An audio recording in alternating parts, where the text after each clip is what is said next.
প্রিয় দর্শক বন্ধুরা, দেখুন স্বচ্ছ লাইভ ছবি। পুলিশের সহযোগিতায় তীব্রামত দলের যুব সংগঠন ওয়াইটিএফ কীভাবে গোমতী জেলার জেলাশাসক অফিস সম্পূর্ণভাবে তালাবদ্ধ করে এর যে এক নয়া নজির সৃষ্টি করেছে। প্রশাসনের সহযোগিতায় এভাবে প্রশাসনকে অচল করে দেওয়ার যে রাজনীতি, সেই রাজনীতি ভারতবর্ষে কোথাও না দেখা গেলেও এর যে অর্থাৎ ত্রিপুরাজ্যে স্পষ্টভাবে মানুষ দেখতে পাচ্ছে। এটাই কি প্রশাসনের নমুনা? এটাই কি আন্দোলনের নমুনা? এটাই কি এর যে রাজনীতি? এটাই কি ট্রিপল ইঞ্জিন সরকারের অন্যতম সুফল?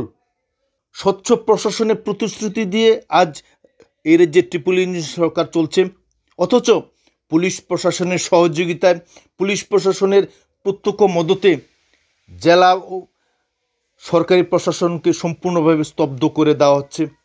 এটা কী ধরনের প্রশাসন? এটা কী ধরনের রাজনীতি? এ সমস্ত প্রশ্নের উত্তর খোঁজা এর যে মানুষের পক্ষে মোটেও সম্ভব হবে কি না তা নিয়েও প্রশ্ন দেখা দিয়েছে।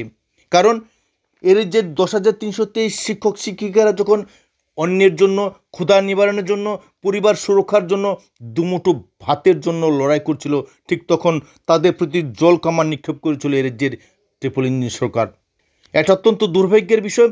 এর যে যখন বামপন্থী আন্দোলনের অন্যতম রাজনৈতিক শক্তি সিপিএমের পক্ষ থেকে রাজ্য সম্মেলনের জন্য আস্তাবলে সমাবেশের জন্য সরকারকে আহ্বান জানিয়েছিল, সরকার সেই আস্তাবল ময়দান নিয়ে ব্যাপক রাজনীতি করেছে। অথচ রাজ্যের একটি আঞ্চলিক শক্তির কাছে রাজ্য সরকার কীভাবে মাথানত করে পুলিশ প্রশাসনের মধ্যে, পুলিশ প্রশাসনের সহযোগিতায় সরকারি সাধারণ প্রশাসনকে অচল করে দিয়ে এর যে রাজনীতির নামে যে খেলা খেলতে চাইছে রাজ্য সরকার তথা রাজ্যের ট্রিপল ইঞ্জিন সরকার, তা এর যে মানুষকে আবারও নতুন করে ভাবতে শেখাবে।